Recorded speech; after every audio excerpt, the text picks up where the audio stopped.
ونصلي ونسلم على رسوله الكريم وعلى آله وأصحابه وأهل بيته وذريته أجمعين. أما بعد فأعوذ بالله من الشيطان الرجيم. بسم الله الرحمن الرحيم.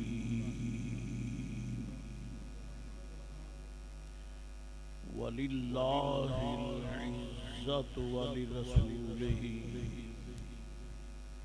وللمؤمنين ولكن المنافقين لا يعلمون.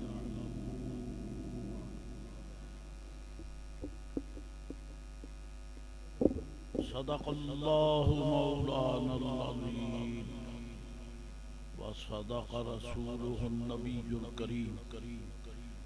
الصلاة والسلام عليك يا سيدي حبيبي يا رسول الله.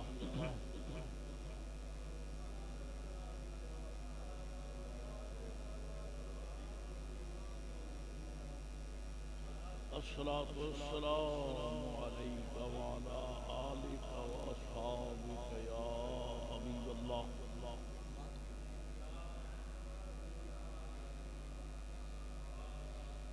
الصلاة والسلام عليك وعلى آلك وأصحابك يا حبيب الله.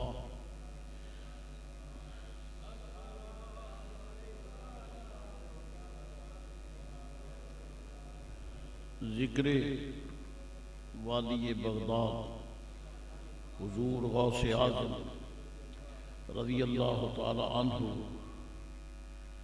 اور ذکر اولیاء اللہ، یہ بھی ذکر سید عالم علیہ السلام ہی کا پرتو حسین ہے، اور صرف ایک ذیلی مسئلہ کے حوالے سے نہیں بلکہ قرآن پاک نے جس ترتیب سے ذکر کا خود بیان فرمایا ہے، یہ وہ ترتیب ہے. ہم اللہ سبحانہ و تعالیٰ کا ذکر کرتے ہیں توفیق الہی سے، معاذ اللہ یہ کوئی دعویٰ نہیں، عجز و انکساری سے کہ اللہ تعالیٰ جل مجدہ ہمیں توفیق عطا فرماتا ہے تو ہم اس کا ذکر کرتے ہیں. ہر درخت کو پھل نہیں لگتا، ہر پودے کو پھول نہیں لگتے ہیں تو سارے پھول نہیں کھلتے. اس لیے ہر زبان بھی ضروری نہیں کہ ذکر کرے، اسی زبان کو توفیق ہوتی ہے جس پر رب ذوالجلال کا فضل و کرم. چنانچہ رب تعالیٰ نے ایمان والوں کی خوش نصیبی اور ان کے حسن باطن کے حوالے سے ارشاد فرمایا، الذین یذکرون اللہ قیاما وقعودا وعلی جنوبہم. اللہ تعالیٰ کے وہ بندے بڑے قابل ستائش ہیں، خوش نصیب ہیں جو کہ اللہ تعالیٰ کا ذکر کرتے ہیں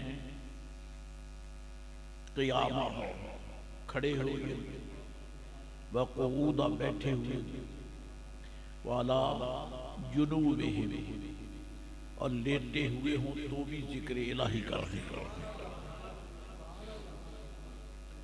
چنانچہ یہ تو قرآن کریم کا اعلان ہے.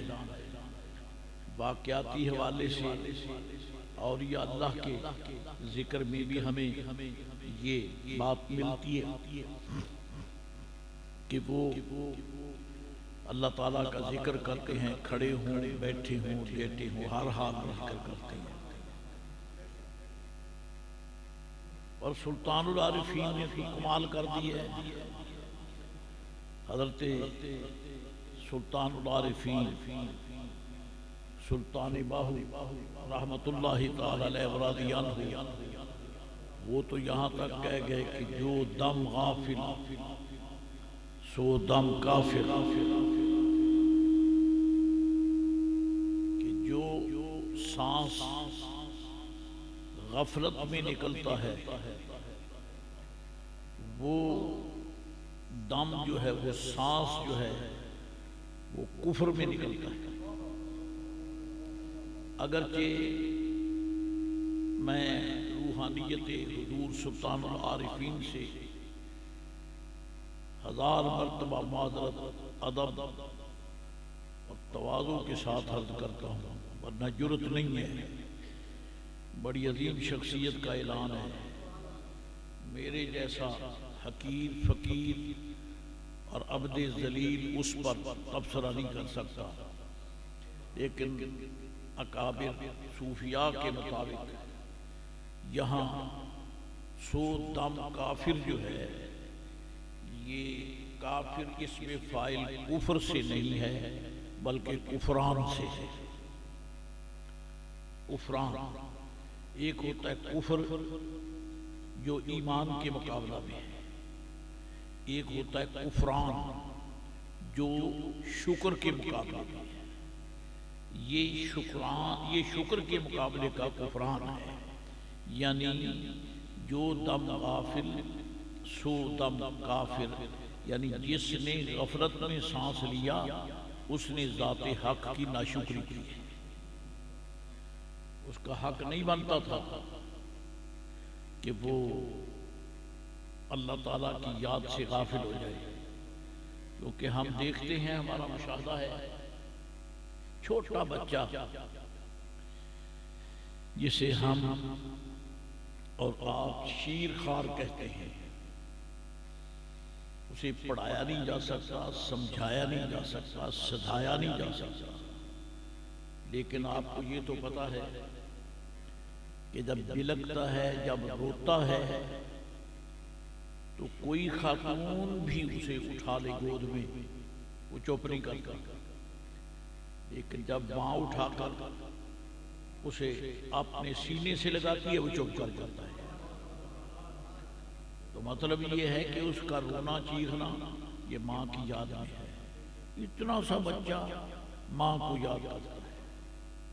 اور مرد مومن جس کو رب کریم نے ایمان میں 30 سال 40 سال 50 سال کی زندگی دی ہے، وہ ذات حق کی یاد سے غفلت میں سانس لے، اس کے لیے جائز ہے؟ اس کے چہرے پر اس کے لیے یہ درست ہے کہ وہ ایسا کرے؟ ہرگز نہیں. بلکہ رب نے اس کی ذمہ داری کو تو بچوں کو دکھا کر بیان کر دیا ہے کہ اور نہیں تو اپنے بچے کو دیکھ لے. بچہ اس عمر میں ہو کر دودھ پلانے والی کی یاد سے خالی نہیں ہے، تو اتنا بڑا ہو کر پیدا کرنے والے سے کیسے غافل ہو گیا؟ یہ ڈرتے ڈرتے فقیر حقیر نے سلطان العارفین رضی اللہ تعالیٰ عنہ کے قول مبارک کے متعلق کچھ گزارش کی ہے. یعنی یہ ناشکری ہے. ایمان والے اللہ تعالیٰ کا شکر کرتے ہیں. ذکر اور شکر برابر ہے. ذکر ہو یہی شکر ہے، اور شکر ہو تو ذکر کے بغیر شکر نہیں ہو سکتا. پھر اس پہ بحث ہے صوفیاء کی کہ ذکر اور شکر میں کیا فرق ہے. یہ بحث کا وقت نہیں. اس مسئلے پہ گزارش کرتا ہوں آپ کے سامنے کہ اللہ تعالیٰ نے ہمیں جس ترتیب سے مقامات کے فضائل بیان کی ہیں اسی ترتیب سے الحمدللہ ہم اہل سنت تعمیل کرتے ہیں. وہ ترتیب کیا ہے؟ اللہ تعالیٰ فرماتا ہے انما ولیکم اللہ. پہلے اللہ کا ذکر آ گیا. ورسولہ، اور اس کا رسول علیہ السلام، والذین آمنوا، اور کامل الایمان بندے. یہ ترتیب ہے، یعنی ذکر کرو، اللہ کا ذکر کرو، اور اس کے رسول پاک علیہ السلام کا ذکر کرو، اور رسول اللہ کے غلاموں، امتیوں، اولیاء اللہ کا ذکر کرو. جب یہ تینوں ایک آیت میں بیان ہوئے تو دوسری آیت جو آپ کے سامنے پڑھی وہ بھی اسی ترتیب سے ہے. وَلِلَّهِ الْعِزَّةُ، عزت کا مالک اللہ تعالیٰ ہے. وَلِرَسُولِهِ، اور عزت اس کے رسول کی ملک ہے. وَلِلْمُؤْمِنِينَ، اور عزت اولیاء اللہ کے لیے ہے. تو وہی ترتیب آگئی. اس آیت میں بھی یہی ترتیب ہے، اس آیت میں بھی یہی ترتیب ہے. اس سے پتہ چلا کہ مطرونت میں پھنسے رہیں وہ کہ جی ہم اللہ اللہ کرتے ہیں یہی کافی ہے. نا، اگر نرا اللہ اللہ کافی ہوتا تو والی رسول ہی کیوں فرما دیا؟ کیوں فرما دیا؟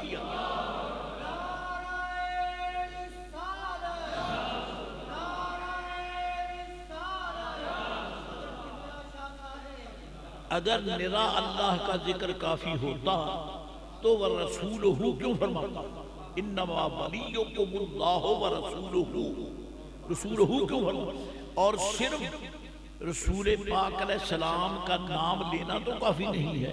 اللہ تعالیٰ کے رسول کا ذکر اکیلے یہ بھی اللہ قبول نہیں فرماتا. والذین آمنوا، نبی پاک علیہ السلام نے جن غلاموں کو پڑھایا ہے ان کی عظمت بھی بیان کرو، کیونکہ استاد کی عظمت شاگردوں سے ملتی ہے. جس کے شاگرد عظیم ہوں گے لوگ خود ججمنٹ کریں گے کہ وہ استاد کتنا عظیم ہے جی. اور جب استاد محترم کی عظمت سمجھ آ گئی تو پھر آگے کرنا پڑے گا کہ وہ ادارہ کتنا عظیم ہے جہاں ایسے ایسے استاد بنتے ہیں. اللہ اکبر. اولیاء اللہ کا ذکر کرو، پتہ چلے حضور کا اپنی امت پر کیا کرم ہے جی. اور جب اولیاء اللہ کا ذکر ہو گیا تو اب پتہ چلا کہ یہ حضور کے صدقے ہے. اب یہاں آ جاؤ، دیکھو کہ اس محبوب کی جو عظمتیں ہیں ان کا راز کیا ہے. وہ اللہ، انما ولیکم اللہ، رسول پاک سے چلو بارگاہ خداوندی میں پہنچو. ولیوں کو دیکھو، وہ تمہیں دربار رسالت میں پہنچائیں گے، اور حضور کو سلام کرو، وہ تمہیں رب ذوالجلال کی معرفت عطا فرمائیں گے.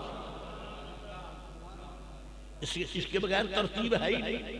اگر کسی کے ذہن میں ترتیب ہو تو میں اسے پوچھتا ہوں کہ ہمیں یہ خیرات دی جائے. صرف اللہ وحدہ لا شریک کا ذکر متحقق ہی نہیں ہوتا. اللہ اللہ اللہ بمانے معبود ہے.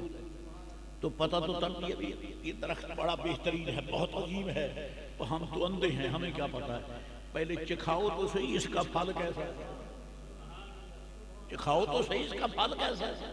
جب تک پھل نہیں چکھتے ہمیں تو پتہ نہیں چلتا کہ یہ درخت کیسا ہے. تو رب تو غیب الغیب ہے، اب اس کو کیسے جانا پہچانا جائے؟ وہ کچھ دکھاؤ تو صحیح جس سے اس کا جلوہ ظاہر ہو. فرمایا دیکھ لو مصطفیٰ کو، دیکھ لو رسول کریم علیہ السلام کو. اور جب دربار سرکار میں پہنچے، الحمدللہ رب العالمین، وہ بڑی کریم ذات ہے، کرم کرتے ہیں تو کوئی فرق پڑتا ہی نہیں ہے. لیکن ہر کسی کی آنکھ بھی وہاں تک نہیں پہنچتی. پھر بات وہی آتی ہے کہ کوئی ہو تو صحیح جو دکھائے کہ حضور کا مقام کیا ہے. فرمایا دیکھ لو اولیاء اللہ کو. ہم کہتے ہیں کہ جس نے رسول پاک کو دیکھنا ہو وہ غوث پاک کو دیکھے. جس نے رسول پاک کی عظمت دیکھنا ہو وہ غوث پاک کی عظمت کو دیکھ لے. اور ہم کہتے ہیں جس نے اللہ کی عظمت کو دیکھنا ہو وہ محبوب کی محبوبیت کو دیکھ لے.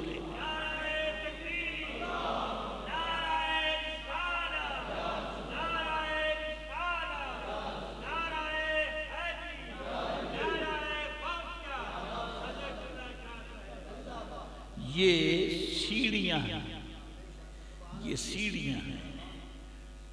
پہلی امتوں میں ایک ہی سیڑھی ہے، مقام نبوت. ایک ہی درجہ ہے مقام رسالت، اور ان سے پتہ چلتا ہے کہ رب کریم کون ہے۔ لیکن حضور کے غلاموں کے لیے 3 درجے بڑھ گئے، 2 درجے درمیان میں تیسرا آ گیا۔ وہ کیا ہے؟ حضور کو پہچاننے کے لیے اولیاء اللہ، پہلی امتوں میں اولیاء ہیں شک نہیں، لیکن اتنا کرم تو نہیں ہے جتنا حضور کے غلاموں پر ہے، اتنا کرم تو نہیں۔ اور یہ اولیاء وہ ہیں جن میں نبوت کے جلوے چمکتے ہیں، حسن نبوت کے شاہکار۔ ہر نبی، ہر ولی، ہر رسول، تینوں کو ملاؤ تو اب آگے نکلو گے تو دربار مصطفیٰ آ جائے گا، پھر سرکار کا مرتبہ ہے۔ آج والی بغداد کا ذکر خیر ذرا ہو جائے، پہلے بھی ہوتا ہے۔ الحمدللہ رب العالمین، آپ کے حاضر باش محفل کے ایک نمازی، ایک حاضر باش آپ کے غلام، آپ فرماتے ہیں کہ جن کا نام مبارک ہے، اگر میں نام بھولوں گا پھر کام لمبا ہو جائے گا، یہ ان کے اسماء طیبات ہیں۔ حضرت جناب ابو عبداللہ حسینی موصلی، آپ فرماتے ہیں کہ میں نے اپنے ابا جی سے سنا، سمعت ابی یقول، میں نے اپنے ابا جی سے سنا جو یہ فرماتے تھے۔ کیا فرمایا آپ نے؟ اللہ اکبر۔ فرماتے ہیں کہ حضرت غوث پاک رضی اللہ تعالیٰ عنہ جب ممبر شریف پہ رونق افروز ہو کر علوم میں کلام کرتے، علم میں نہیں، علوم میں، ایک علم میں نہیں، بے شمار علوم میں، جب حضور ابتدا میں شروع فرماتے اللہ اکبر اول بانواع العلوم، اور حضرات گرامی قدر آپ اس انداز میں گفتگو فرماتے کہ ایک بزرگ فرماتے ہیں میں حاضر آیا اور آپ علم زہد میں بات کر رہے ہیں۔ زہد کسے کہتے ہیں؟ زہد کا معنی ہے دنیاوی چیزوں سے بے رغبتی، دنیاوی نعمتوں سے بے رغبتی۔ اسے بے ادبی بھی نہ سمجھا جائے، کیونکہ دنیاوی نعمتوں تو آخر دینے والا تو اللہ تعالیٰ ہی ہے، تو ان سے بے رغبتی کیوں؟ ان کی طرف تو رغبت کرنا چاہیے جو رب تعالیٰ نے نعمتیں دی ہیں۔ تو پھر زہد کسے کہتے ہیں؟ زہد کا معنی یہ ہے کہ ان چیزوں سے بے رغبتی۔ کیوں بے رغبتی؟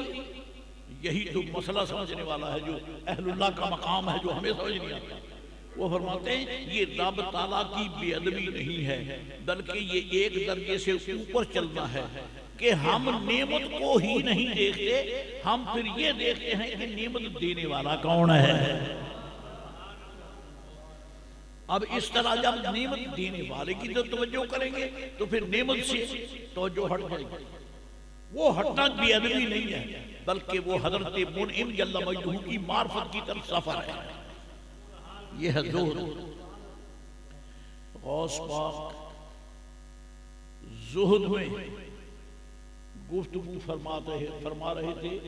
حضرت شیخ ابو الحسن رحمہ اللہ تعالی آپ فرماتے ہیں کہ جب میں حاضر ہوا آپ کی محفل پاک میں سب سے پیچھے بیٹھا ہوا،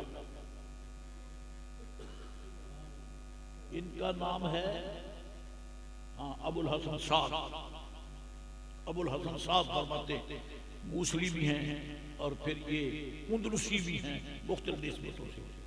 فرمایا میں سب سے پیچھے بیٹھا ہوا تھا، اور آپ نے یہ تو سنا ہی ہے کہ غوث پاک کے محفل واز میں 70,000 کا اجتماع، 70,000 کا اجتماع بغیر کسی اعلان کے، بغیر کسی اہتمام کے 70,000 کا اجتماع۔ تو میں سب سے کنتو فی الاخیریات من المجلس، مجلس کے آخر میں میں بیٹھا تھا کہ جب میں حاضر ہوا تو کان الشیخ رضی اللہ تعالی عنہ یتکلم فی الزہد، حضرت زہد کے متعلق گفتگو فرما رہے تھے۔ میں بھی بیٹھ گیا اور سننے لگا۔ جب سنتا رہا تو میرے دل میں بات آئی کہ اور زہد کے متعلق جو آپ نے گفتگو فرمائی، اللہ تیری شان، آج تک جو میں نے کتابیں پڑھی تھی فرمایا وہاں میری رسائی نہ ہو سکی، نہ مجھے وہ چیزیں ملی جو حضرت بیان فرما رہے ہیں۔ تو میرے دل میں یہ شوق پیدا ہوا کہ جن کی گفتگو میں زہد ایک بہت خشک مضمون ہے، زہد خشک مضمون ہے، اور امام اہل سنت کے کمال معرفت پہ کروڑوں سلام۔ صاحب الدلائل میں، صاحب الدلائل الخیرات، جو کہ درود شریف کے متعلق ایک بڑی عظیم مستند کتاب ہے، اور پوری دنیا کے اولیاء اس کا ورد کرتے ہیں، جس کو اجازت حاصل ہے، یعنی حضور کی بارگاہ میں قبول ہے دلائل الخیرات۔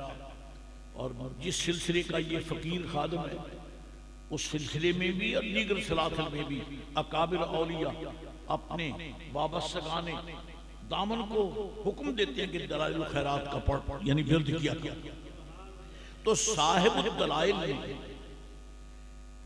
درود شریف کے سیغوں میں ایک جگہ لکھا ہے حضور علیہ السلام کے لیے الزاہد،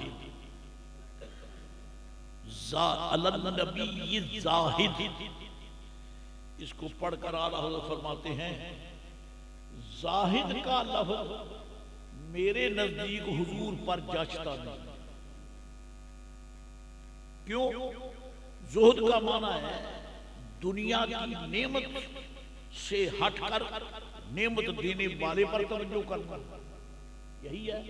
پر میں حضور کا مرتبہ یہ نہیں ہے کہ آپ دنیا کو دیکھیں، سرکار تو بہت اونچے ہیں، دنیا کی کیا وقت ہے کہ حضور اس پر دیکھیں کہ وہاں سے ٹرننگ لے کر آگے جائیں۔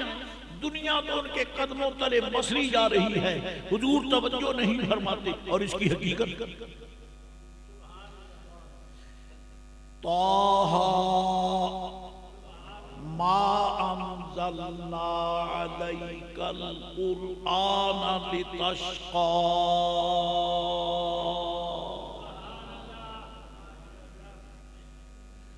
طٰہٰ، اس پہ مفسرین نے بڑی گفتگو کی ہے، ایمان افروز۔ ایک قول ابن عطا جو بہت بڑی شیخ الاصفیاء ہے، ایک توجیہ یہ کہتے ہیں کہ طٰہٰ جو ہے اس کا مفہوم ہے طَئِ الْأَرْضَ بِقَدَمَيْكَ، طَئِ الْأَرْضَ بِقَدَمَيْكَ۔ نبی کریم علیہ السلام، حضور علیہ السلام جب قیام فرماتے رات کو تو بعض مرتبہ یوں ہوتا کہ آپ ایک قدم پاک اٹھا لیتے، ایک پر کھڑے رہتے، دوسرا قدم شریف اٹھا لیتے، اور اولیاء اللہ یہ سنت بھی ادا کرتے رہے۔ حضور امام اعظم ابو حنیفہ رضی اللہ تعالیٰ عنہ حرم کعبہ میں پہنچے، چابی بدار سے فرمایا کہ اگر میرے پر مہربانی کرو تو میں سمجھتا ہوں میری زندگی کا آخری سال ہے، ذرا مجھے اپنے مالک کے گھر کے اندر داخل ہو کر کچھ راز و نیاز کرنے کا موقع مل جائے۔ وہ کوئی نیاز مند تھا، امام اعظم ابو حنیفہ کو کون نہیں جانتا۔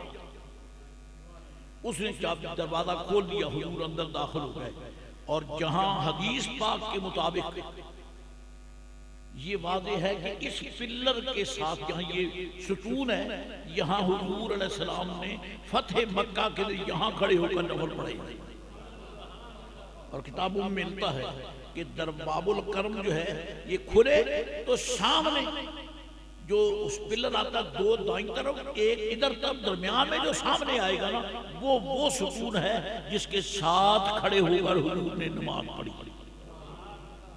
امام اعظم وہاں کھڑے ہو گئے، واضعاً قدمہ ورافعاً الاخری، ایک قدم تو زمین پر دوسرا اٹھا تاکہ حضور کی وہ سنت بھی پوری ہو جائے۔ 15 پارے آپ نے ایک پاؤں پہ کھڑے ہو کے پڑھے ہیں۔ صرف یہ کہنے کی باتیں ہیں، کیسے پڑھیں ہمارا تو دماغ ہی اتنا نہیں ہے کہ ہم اس کا ادراک کر سکیں۔ دوسرا اٹھا لیا، ایک قدم پہ کھڑے 15 پڑھ، جب 15 مکمل ہو گئے تو وہ اٹھا لیا، دوسرا رکھ لیا، رہتے 15 پھر پورے کر لیے، جو باقی 15 رہ گئے تھے وہ پھر حضور نے پورے کیے۔ اللہ سبحانہ و تعالی نبی پاک علیہ السلام کے صدقے میں اس بچے کو شفا دے۔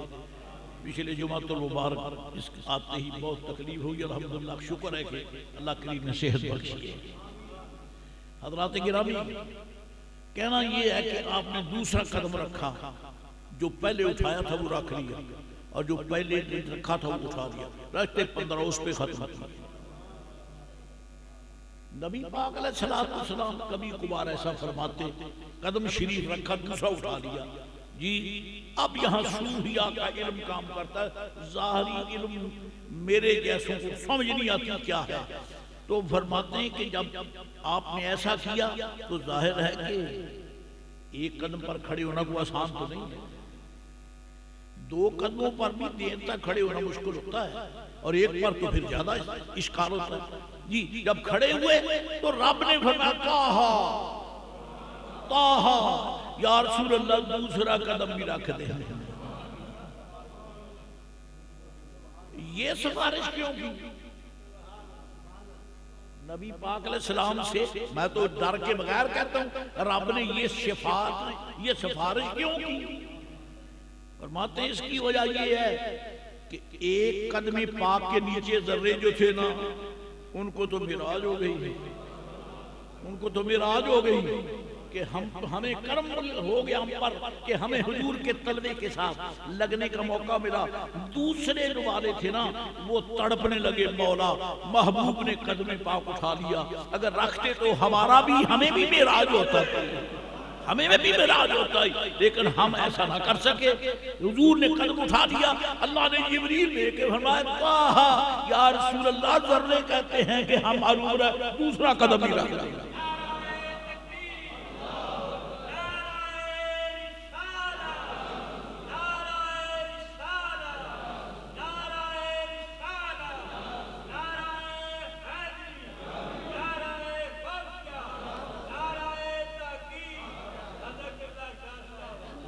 کام بنتا ہے انہی کا، تیرا بگڑتا کیا ہے؟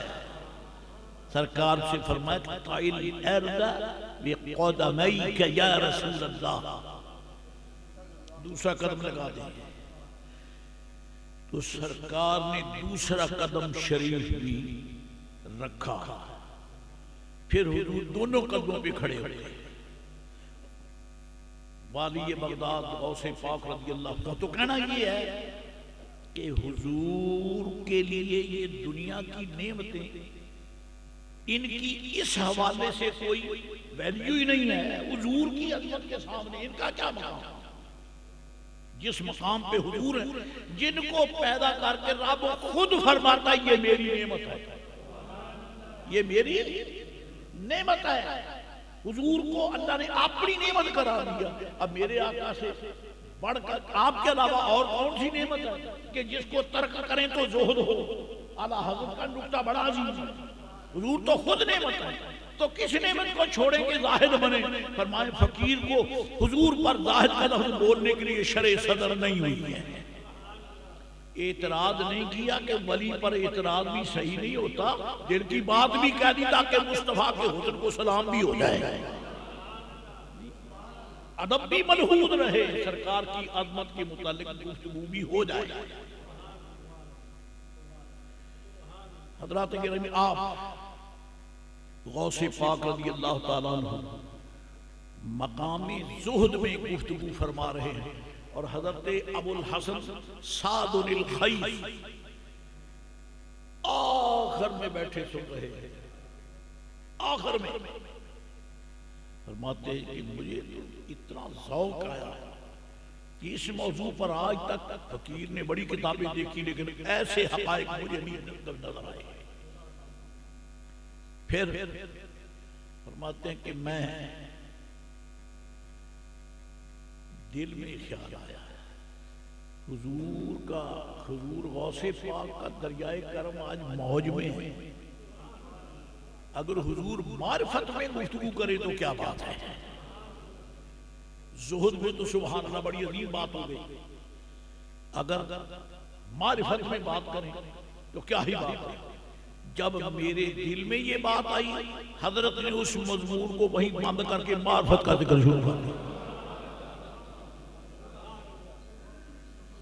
اب اس سے جو نتیجہ نکلتا ہے وہ آپ سمجھ گئے، کیونکہ ہم الحمدللہ وہ بدبخت تو نہیں ہیں جو لوگ ہیں، ہمارا مسلک یہ تو نہیں ہے جو کہ لوگوں کا مسلک ہے کہ معاذ اللہ حضور نہیں جانتے، نبی نہیں جانتے، رسول پاک نہیں جانتے، اب پاگلو، ہمارا تو مسلک یہ ہے کہ حضور کے منگتے بھی جانتے ہیں،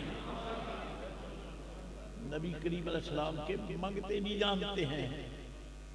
چنانچہ حضور غوث پاک نے اس موضوع کو وہیں چھوڑ کر معرفت کا موضوع، اور فرماتے ہیں کہ ایسا موضوع گفتگو آپ نے معرفت الہیہ پر ایسی عظیم گفتگو فرمائی کہ آج تک مجھے کتابوں میں اس موضوع پر اتنا پروقار موضوع نہ ملا، پروقار میٹیریل نہ ملا جو غوث پاک کی زبان سے صادر ہوا۔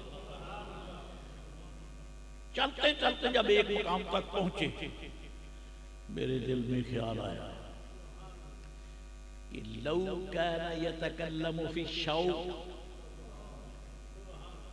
شوق الہی پر گفتگو ہو جائے، معرفت پر تو ہو گئی، اب جس کی معرفت ہوگی اس کے متعلق شوق بھی تو ہوگا، شوق بھی تو ہوگا کہ جس کی عطا کی، جس کی عظمت یہ ہے، اس کی زیارت کا شوق کس قدر ہوگا۔ فرماتا میرے دل میں یہ خیال آیا کہ حضور مقام شوق پر گفتگو فرمائیں۔ جب میرے دل میں یہ خیال پیدا ہوا، حضرت نے کہیں اس کو روک دیا، مقام شوق میں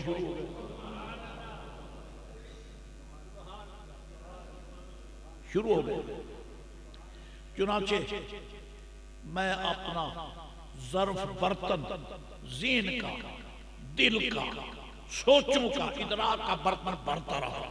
جب ایک مقام تک آپ نے گفتگو فرمائی جہاں تک وہ میرے سمجھ میں آنے والی بات تھی، جہاں تک پہنچے مجھے اور خیال آیا۔ کیا خیال آیا کہ لو کان یتکلم فی الفناء والبقاء،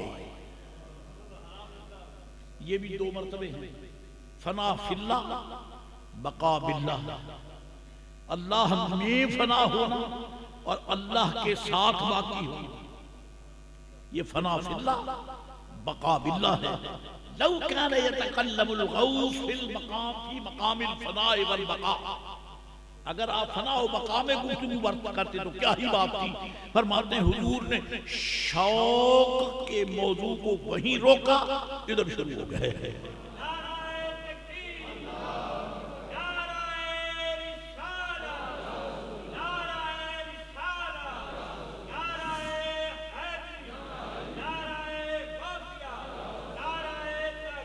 سبحان اللہ۔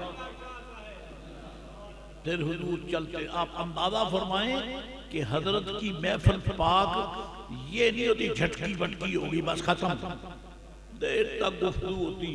اور یہ بھی سن لیں، آپ فرماتے ہیں کہ میں جو گفتگو کرتا ہوں انا فی امر اللہ، انا فی امر اللہ، میں آپ گفتگو نہیں کرتا جب تک امر الہی ہو میری زبان چلتی رہتی ہے. انا فی امر اللہ، میں اللہ کے امر میں ہوں، اس کے امر کے مطابق گفتگو فرماتا ہوں. مسئلہ فنا و بقا میں خوب تبصرہ فرمایا، خوب تبصرہ فرمایا. اور یہاں ایک اشارہ،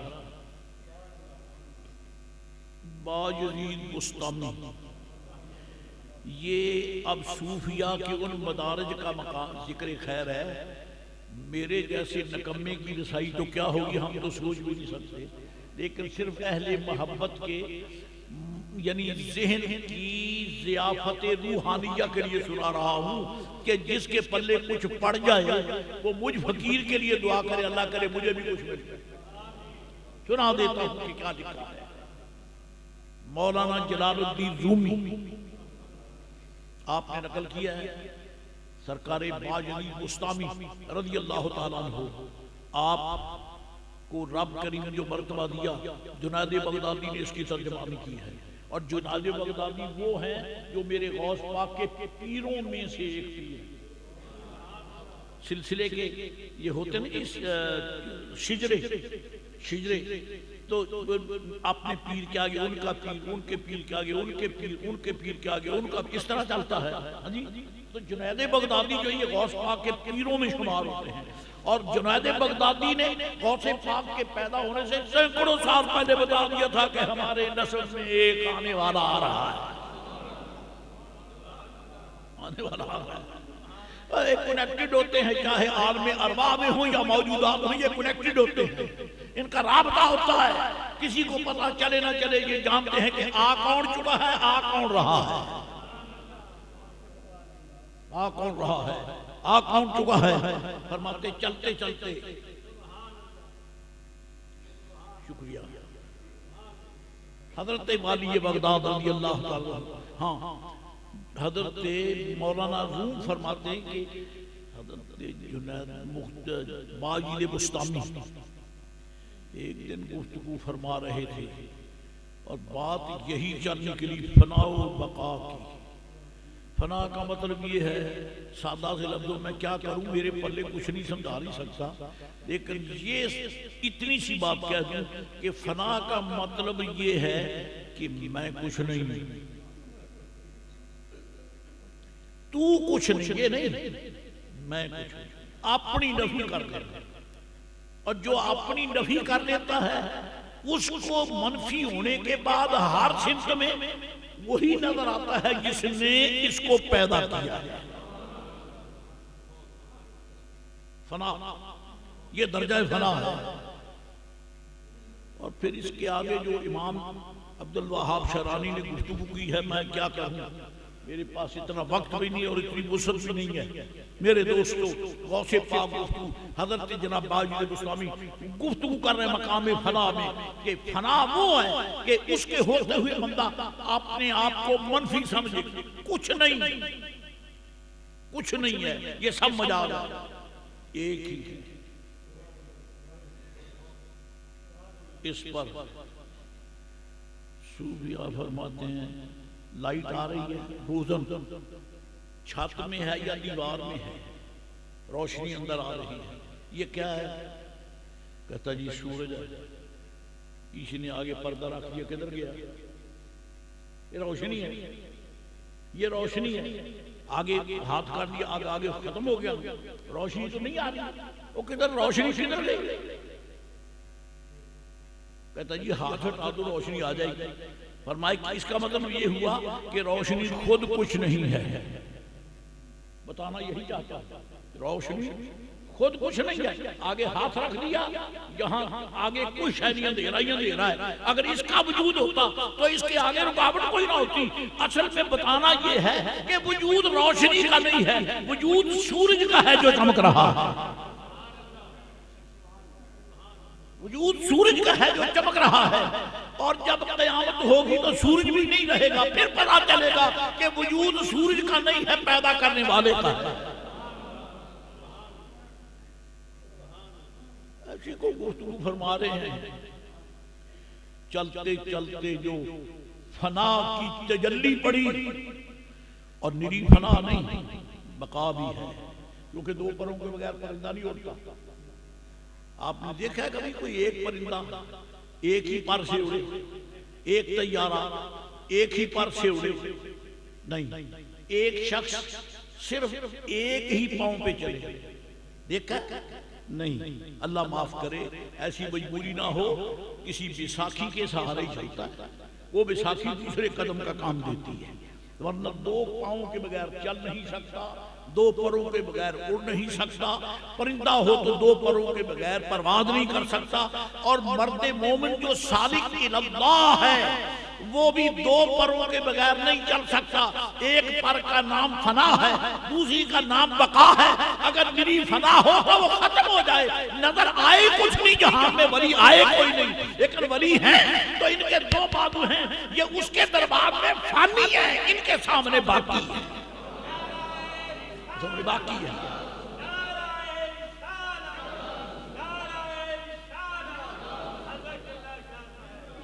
فنا و بقا دونوں مقام ہیں، فنا اس کے دربار میں، اس کے سامنے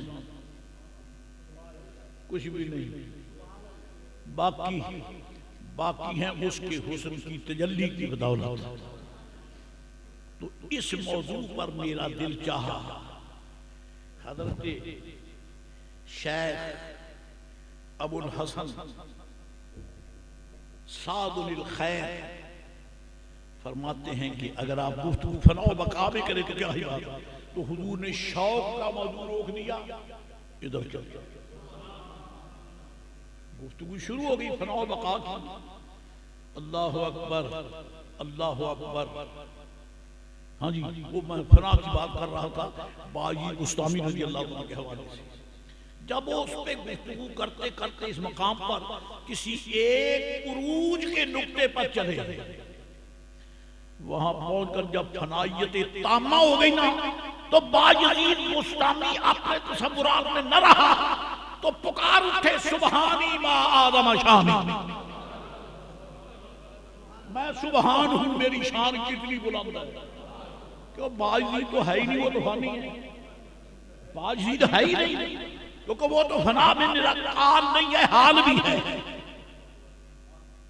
فقیر تو نراقال ہی قال ہے، وہ بھی بات کرنے کا سلیقہ نہیں ہے، تو وہاں تو حال وارد ہوا، تو باجی مٹ گیا۔ اس مقام پہ بے ساختہ کہنے لگے سبحانی ما آدم شانی، میں پاک ہوں، میری شان کتنی بلند ہے۔ وہ جو مرید بیٹھے تھے ان کے پاؤں تلے کی مٹی نکل گئی کہ ہم یہ کیا ہو گیا، یہ تو کلمہ کفر ہے، کلمہ کفر ہے۔ اللہ تعالیٰ جل مجد العظیم ہی سبحان ہے، اور تو ہے نہیں۔ بس یہی تک رہ جائیں، میں قسم کھا کے کہتا ہوں یہ میرے آقا علیہ السلام کا کمال ہے۔ قرب الہی کے عین نقطہ قریب پر جلوہ گر ہیں، اس کے باوجود مقام فنا موجود ہے، لیکن مٹے نہیں ہیں، مٹے نہیں ہیں۔ اسی کو رب فرماتا ما زاغ البصر وما طغى، میں نے تجلی ڈالی، حسن دکھایا، محبوب آنکھیں کھولتے دیکھتا ہی رہا، گھبرایا ہی نہیں۔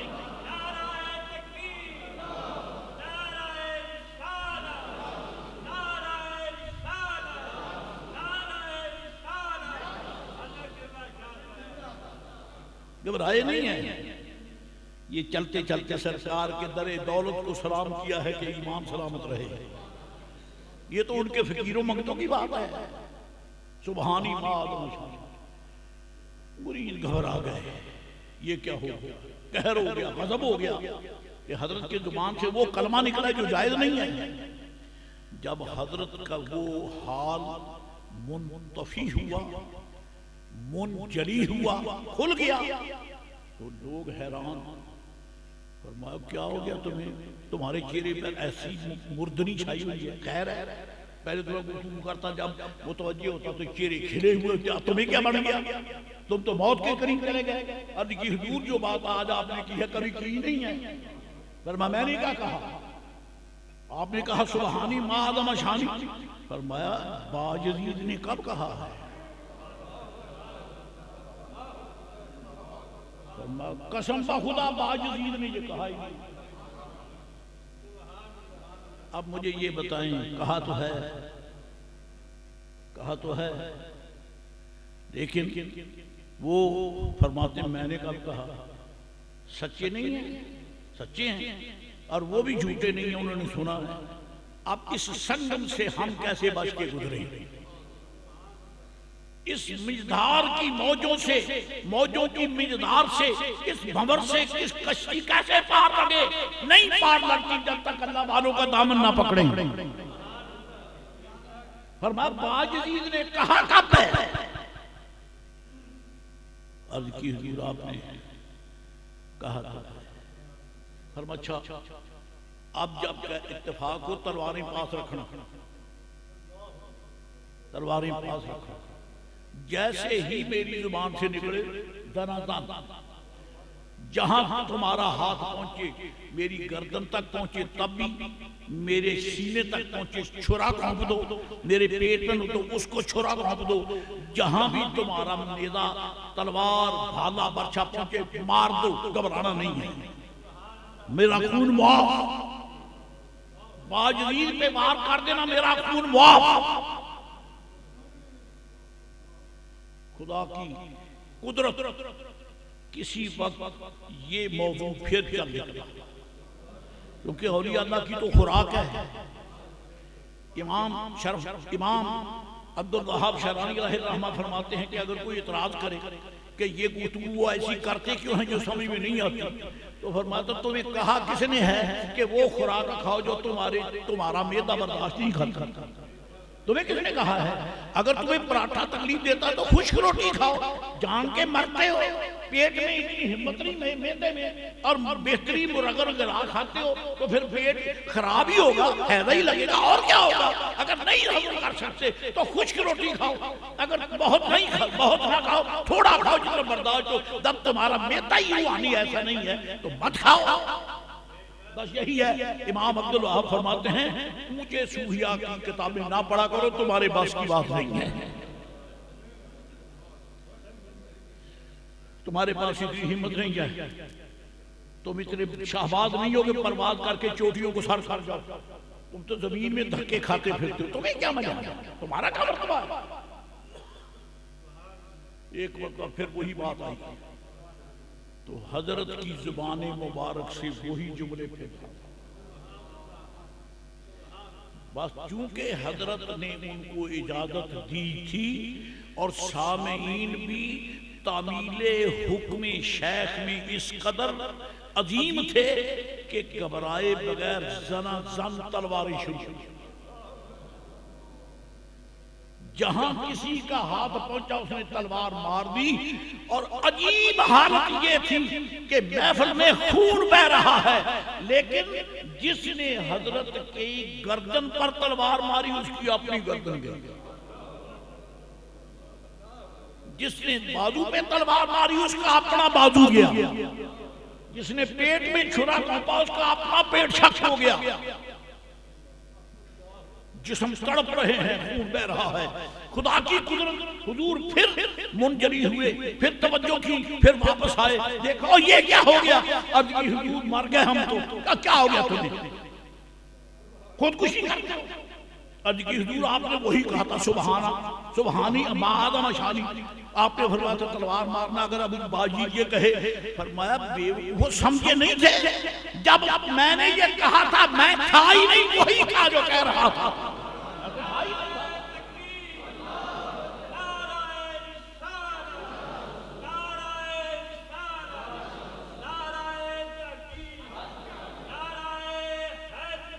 اور اگر یہ مسئلہ سمجھ نہیں آتا، اور مجھے بھی نہیں ہے، میں بھی ان سمجھوں میں شامل ہوں، لیکن تھوڑی سی اتنی سی کوشش کرتا ہوں تاکہ یہ بوجھ اتر جائے۔ درخت کہہ سکتا ہے انی انا اللہ؟ کہہ سکتا ہے؟ قرآن فرماتا ہے، اس نے کہا،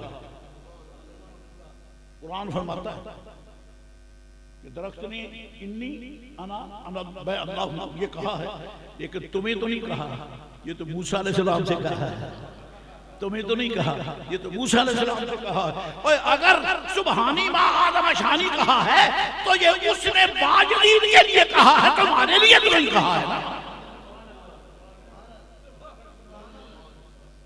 یہ سنے تو باجرین سنے، تم نہیں سن سکتے۔ میں اللہ ہوں یہ سنے تو موسیٰ علیہ السلام۔ قربان امام اہل سنت قدم قدم پہ ہماری رہنمائی فرماتے ہیں۔ چنانچہ قرآن شریف میں آیا ام بورک فی النار ومن حولہ، اللہ تعالیٰ فرماتا ہے ندا دی گئی جب موسیٰ علیہ السلام وہاں پہنچے جہاں کے اس درخت سے انوار چھٹ رہے تھے، اس کے قریب پہنچے تو ندا دی گئی کیا؟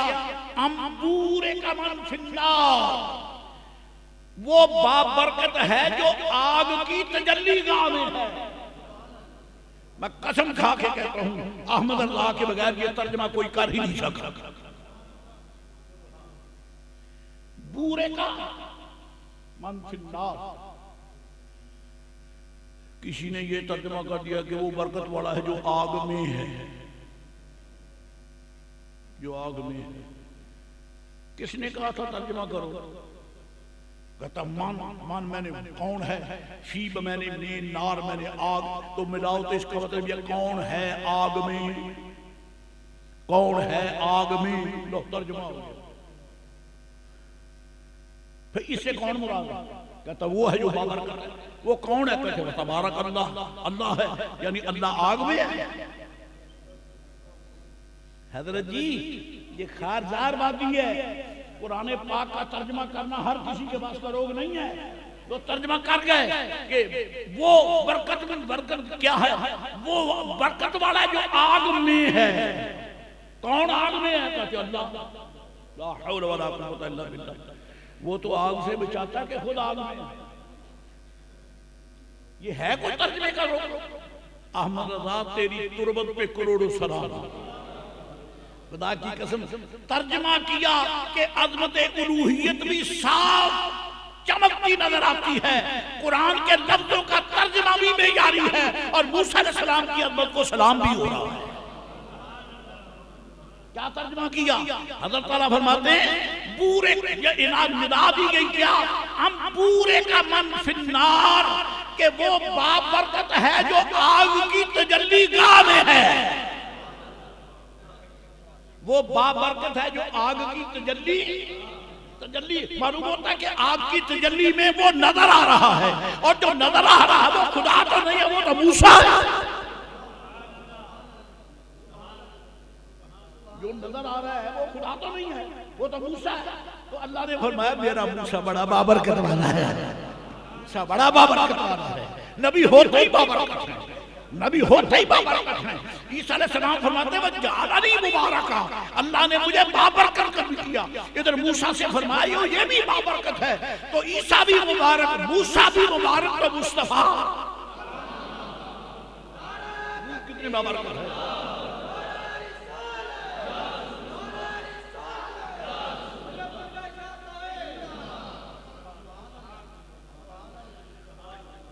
خدا کی قسم ہے ہم محمد رضا کا اسلام نہیں لے سکتے،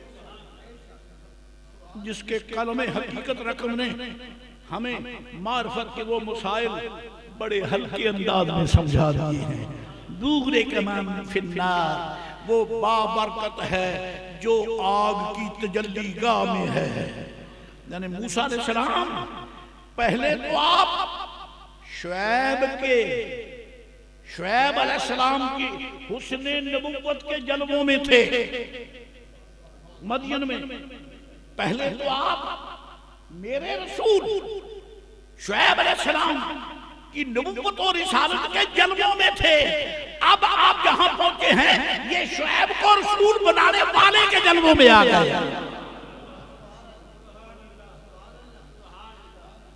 جس نے شعیب علیہ السلام کو مرتبہ دیا ہے، اب آپ اس کی جلوہ گاہ میں آئے ہیں۔ اقبال نے بھی اچھے دانے اکٹھے کیے ہیں، ایک لفظ تو وہ بھی شعر بولے اپنا کمال کر دیا۔ اقبال کہتے ہیں اگر کوئی شعیب آئے میسر، اگر کوئی شعیب آئے میسر، شبانی سے کلیمی 2 قدم ہے، شبانی سے کلیمی 2 قدم ہے، وہ کوئی شعیب ہو تو کلیم ہونے تک پہنچا دے، ادھر سلام کر کے چلے مدین سے جہاں پہنچے وادی ایمن میں، جاتے ہی پورے کا ماں پھر نار، کیوں پہنچ گئے؟ وہاں تکمیل ہو چکی تھی جہاں رب نے تاج پہنا۔ اگر کوئی شعیب آئے میسر، شبانی سے کلیمی 2 قدم ہے۔ ریڑی خود نہیں چلتی، دھکیلنے والا چلاتا ہے، دھکیلنے والا چلاتا ہے۔ واپس ہوا، اللہ معاف کرے گہرا موضوع ہے، کوئی ایسی بات نہ نکل جائے، ہمت جو نہیں، میں قدم قدم پر اپنی کمزوری کا احساس رکھتا ہوں ڈرتے ہوئے۔ حضرات گرامی، باجی بستامی نے فرمایا کیا ہو گیا؟ عرض کی حضور آپ نے پھر وہی کہہ دیا جو پہلے کہا تھا، تو آپ کے حکم کی تعبیر کی ہے۔ فرمایا تھا میں نے یہ کہا تھا کہ اگر باجزید یہ کہے تو اس کو تلوار مارو، یہی کہا تھا۔ اگر باجزید یہ کہے کہ سبحانی ما آدم شامی، اگر باجزید کہے مارو تلوار، اب تمہیں پتہ نہیں چلا جو کہہ رہا تھا وہ باجزید نہیں تھا، وہ تو فانی تھا، وہ تو فانی تھا۔ یہ وہ مرتبہ فنا و بقا ہے جو باجزید بستامی سے چلتے چلتے والی بغداد کے پاس پہنچا۔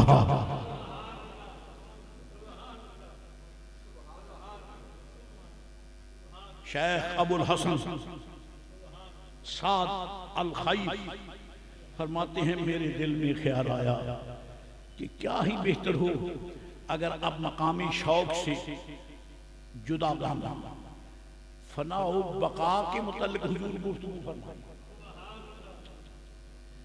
فرماتے جیسے ہی میرے دل میں یہ خیال آیا، حضرت نے شوق کا مسئلہ کہیں فنا و بقا کا مسئلہ شروع کر دیا۔ ذرا ان سے پوچھ لو کیا نبی وہ ہوتا ہے جسے دیوار کے پیچھے کہہ رہے ہیں؟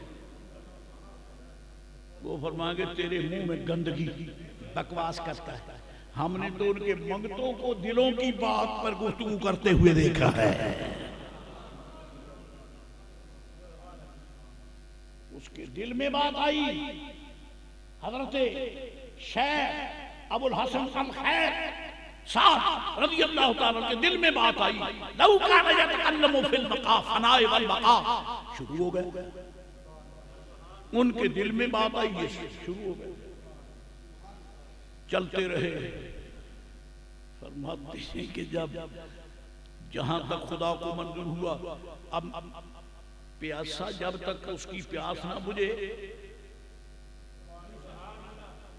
پیتا ہی ہے نا، معلوم ہوتا ہے کہ بڑا کا پیاسا تھا۔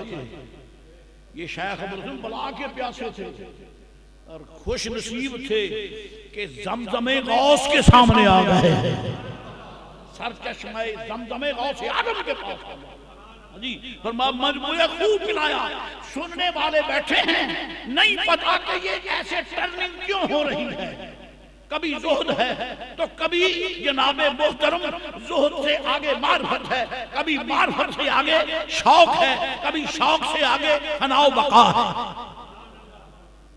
جب یہ بیان کرتے رہے میرے دل میں خیال آیا، لو کان یتکلم فی الغیبۃ والحضور، اے کاش حضرت اس مسئلے میں بھی گفتگو فرمائیں کہ غائب ہونا کیا ہے اور حاضر ہونا کیا ہے۔ اللہ تعالیٰ ارشاد فرماتا ہے ألم تر أن الله يعلم ما في السماوات والأرض ما يكون من نجوى ثلاثة إلا هو رابعهم ولا خمسة إلا هو سادسهم ولا أدنى من ذلك ولا أكثر إلا هو معهم أينما كانوا ثم ينبئهم بما عملوا يوم القيامة إن الله بكل شيء عليم. اللہ تعالیٰ فرماتا ہے الم ترا، تو نے دیکھا نہیں؟ الم ترا، تو نے دیکھا نہیں؟ یہ اللہ منڈی کی مسجد کا ایک ناتمام ایک ناقص سا خادم محمد محفوظ الحق یہ الم ترا اسے کہا ہے؟ یہ کسے کہا؟ الم ترا، کیا تو نے دیکھا نہیں؟ کیا یہ عام لوگوں سے کہا؟ کیا یہ عام ایمان والوں سے کہا؟ بلکہ یہ ایمان کے درجوں میں فائز لوگوں ان سے کہا نہیں. علماء فرماتے ہیں اس کا پہلا خطاب حضور سے ہے. پہلا خطاب اللہ فرماتا ہے یا رسول اللہ آپ نے دیکھا نہیں؟ معلوم ہوتا دیکھا ہے. پتا چلا کیا دیکھا ہے؟ ان اللہ یعلم ما فی السماوات و ما فی الارض، اللہ جانتا ہے جو آسمانوں میں ہے جو زمین میں ہے. اب ذرا لفظوں پہ توجہ رہے، مجھ میں اتنی ہمت نہیں کہ سمجھا سکوں، لیکن آپ توجہ ضرور فرمائیں. الم ترا، تو نے دیکھا نہیں کیا کہ اللہ جانتا ہے جو آسمانوں میں ہے جو جاننا جو ہے یہ کوئی روئی کا ڈھیر ہے جو سب سمجھ رہا تھا کہ اللہ جانتا ہے جو آسمان میں ہے جو، تو علم تو ایک ما فی الصدور کا نام ہے. یعنی علم الہی کو تو نے نہیں دیکھا. پتا چلا میرا علم آپ دیکھ نہیں سکتے، آپ کا علم میں دیکھ نہیں سکتا. ذات حق سے ڈر کے کہتا ہوں علم الہی کو میرے مصطفیٰ دیکھ رہے ہیں.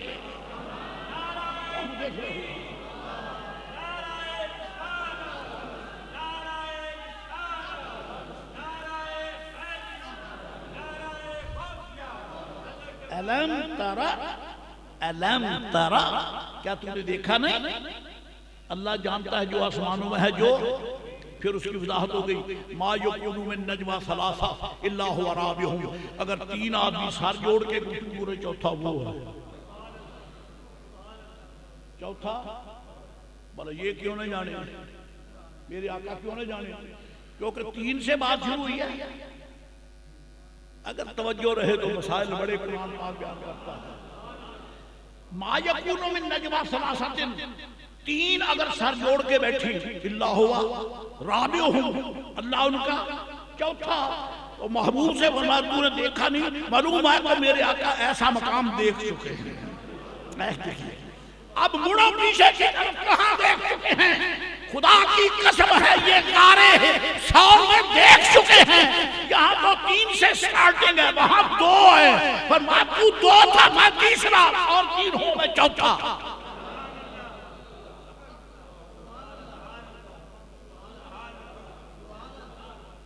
تم دو تھے میں تیسرا.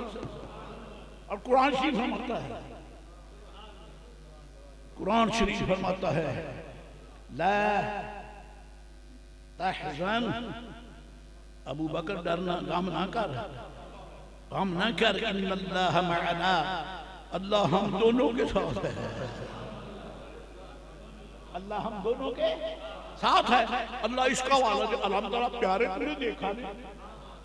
تم دو تھے میں تیسرا، اب تین ہوں گے تو چوتھا، پانچ ہوں گے تو چھٹا.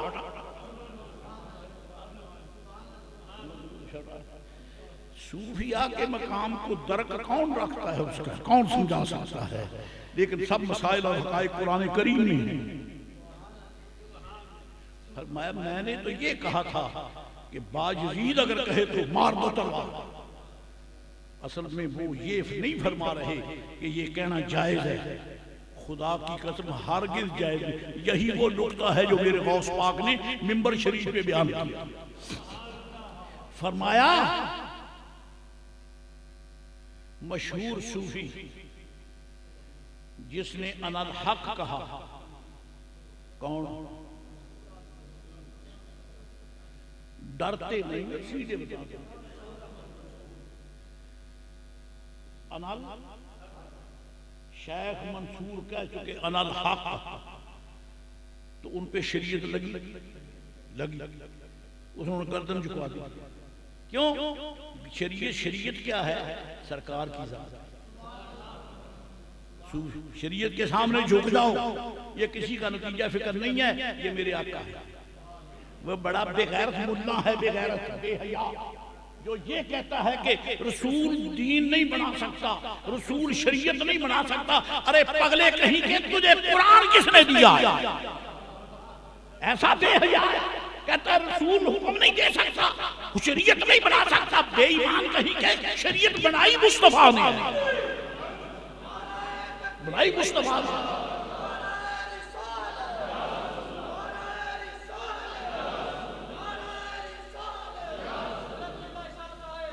میں تو کہتا ہوں یہ ملا اقبال کے پیشاب کے برابر نہیں ہے. اقبال کہتا ہے مصطفیٰ میرے سامنے شرا کے دی ہم آؤ اور رسول پاک کے قدموں تک پہنچو، سارا دین حضور ہیں.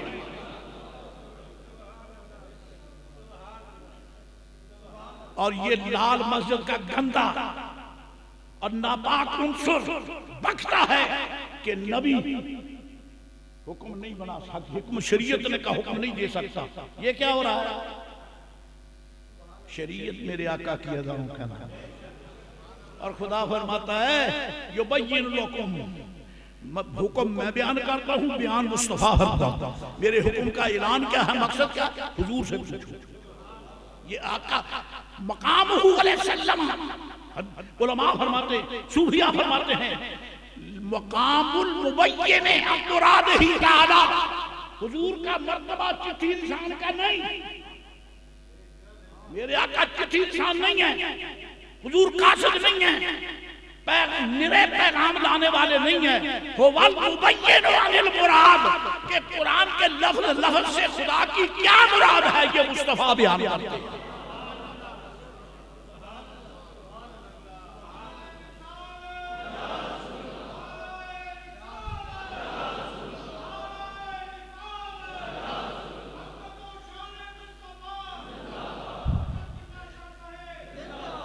پاکستان کی قسمت ہے ایسے بے ضمیر لوگ اس وقت قوم کے ٹھیکیدار بنے ہوئے ہیں، جن بدبختوں کو حضور کا نام لینے کی بھی صلاحیت نہیں ہے. اگر میرے پاس میں ہو تو خدا کی قسم میں ایسے بے غیرتوں کو اپنے لیٹرین صاف کرنے کے لیے بھنگی بھی نہ بناتا جو میرے آقا کی عظمت کو چیلنج کرتا ہے. اگر حضور شریعت نہیں دے سکتا تو بتا تجھے دی کس میں ہے؟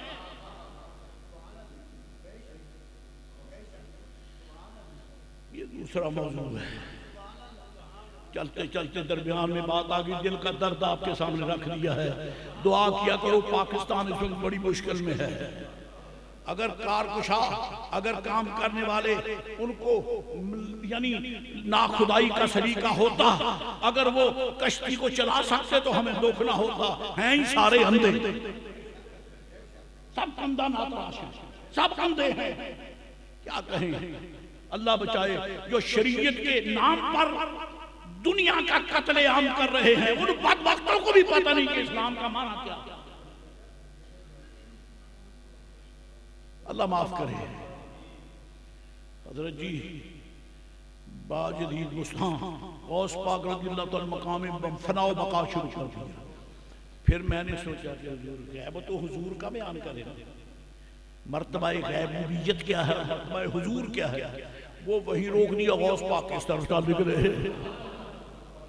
جب جہاں تک پہنچے نا تو حضرت نے ججمنٹ کر لی کہ اب اس کا برتن بھر گیا ہے، اب آگے یہ برداشت نہیں کر سکتا. آپ نے دیکھ لیا کہ اب اس کا برتن لبالب ہو گیا، یہ برداشت نہیں کرے گا. تو مسکرا کے پیچھے بیٹھے فرمایا حسبک یا ابا الحسن، او ابو الحسن بات کر کافی ہے یا نہیں ہے؟ ابو الحسن ابھی تسلی ہوئی ہے یا نہیں ہوئی ہے؟ فرماتے ہیں مجھ پہ وجد طاری ہو گیا، میں نے کپڑے پھاڑ دیے، غوث پاک کے قدموں میں آیا، یہ شہزادہ رسول۔